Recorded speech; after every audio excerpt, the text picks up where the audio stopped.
Continuamos con nuestro relato de la Guerra Civil Española en tiempo real. Hoy es 16 de julio de 1938 y esta semana han continuado los avances franquistas en el sector de Levante. Recordemos que se avanzaba en tres frentes: por la costa de Castellón, por el interior de Castellón, en la Sierra del Espadán, y por la provincia de Teruel. En el caso de la Sierra del Espadán, el 10 de julio, los franquistas, la 84 División franquista, recuperaba el castillo de Castro, situado entre las localidades de Eslida y Chóvar, en la carretera desde Betxí. Esta posición había sido reconquistada a su vez la semana pasada por los republicanos, así que es un ejemplo de la dureza de los combates en la Sierra del Espadán. De hecho, el mismo día, la primera división de Navarra asaltaba la cota 850, situada al sur del río Veo, es decir, apenas unos 4 kilómetros al norte del castillo de Castro, y cerca del pico Espadán o vértice Espadán, del vértice Rápita, que está un poco más al noroeste del Espadán, que a pesar de dar nombre a la sierra, no es su pico más alto, ya que el vértice Rápita mide 1106 metros. Cerca de este lugar se encuentra la cota 850 por los metros de altitud, que en realidad eran dos lomas gemelas, conocidas popularmente como las Tetas por su inconfundible forma.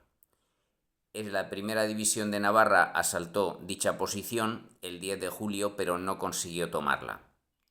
Y inmediatamente, 3 días después, el 13 de julio, algo más al norte, al otro lado del río Veo, los republicanos contraatacaron en la población de Sueras, cerca de Honda, y se paralizaron los ataques al sur del río Veo durante toda la semana.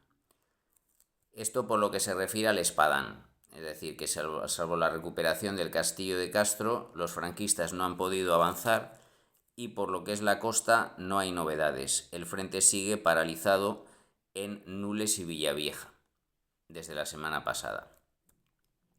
En cambio, hay importantes avances franquistas en la provincia de Teruel. El 13 de julio, dos cuerpos de ejército iniciaron la ofensiva por la carretera Teruel-Sagunto. Por un lado, el cuerpo de ejército del Turia, al mando del general Solchaga, y compuesto por la tercera división Navarra y las divisiones 12 y 81 de infantería. Y por otro, el Corpo di Truppe Volontarie Hispano-Italiano, formado por las divisiones 23 de marzo y Litorio, a las que se habían añadido la quinta división de Navarra y una agrupación de carros de combate. Estas 6 divisiones, por tanto, hacían frente a 3 divisiones republicanas, la 28, la 65 y la 39. El 13 de julio comenzó el ataque y logró sus primeros éxitos al día siguiente. El 14 de julio lograron cercar la población de Alventosa a solo 10 kilómetros de la provincia de Castellón y 12 kilómetros más al sur, justo al lado de la sierra de Jabalambre, tomaron la localidad de Manzanera, junto al río Alventosa. Tras 2 días de cerco, la propia población de Alventosa cayó el día 16 de julio. Por lo tanto, en la carretera Teruel-Sagunto, los franquistas han avanzado hasta apenas 10 kilómetros de la provincia de Castellón. Justo al norte de esa carretera hay otra que es la que va de Teruel a Castellón. Es decir, por un lado está la carretera Teruel-Castellón, Teruel-Sagunto, que es por donde se producen estos avances del CTV y del Cuerpo de Ejército del Turia hasta Alventosa, y a partir de la Puebla de Valverde la carretera se desvía formando otra en dirección a Castellón de la Plana, que recordemos que ya cayó el mes pasado.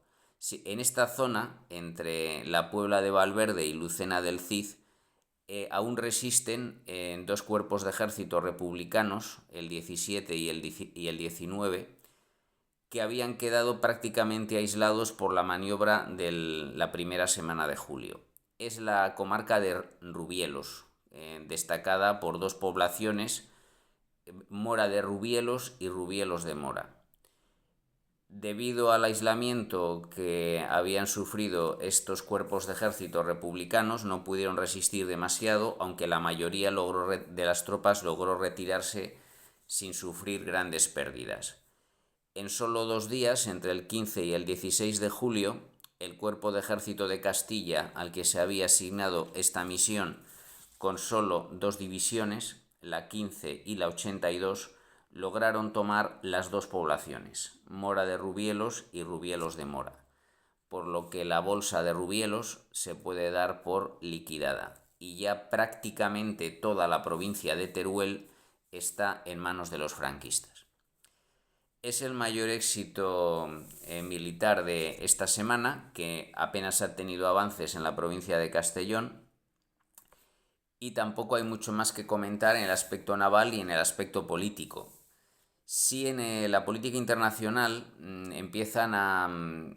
tienen interés las declaraciones del general Walter von Reichenau, alemán, al mando del cuarto grupo de ejércitos en Leipzig, que fueron recogidas por un diario británico el día 12 de julio, el Daily Gazette, el News Chronicle. El News Chronicle, bajo el título de La actitud alemana frente a los sucesos de España, recogía estas declaraciones del general Reichenau, que más tarde, en la Segunda Guerra Mundial, dirigiría ejércitos alemanes en varias campañas, incluida la de Rusia, en la que falleció.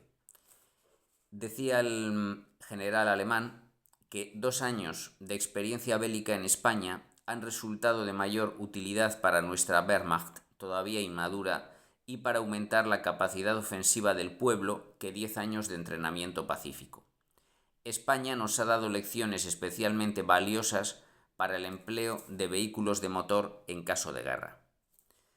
Quería decir con ello que las campañas de Blitzkrieg o guerra rápida, guerra relámpago, que se habían aplicado en España, tanques, es decir, combinación de uso de tanques, aviación e infantería, necesitaban la aportación de infantería motorizada, algo de lo que las tropas españolas carecían, y por eso estas maniobras no se habían podido explotar adecuadamente.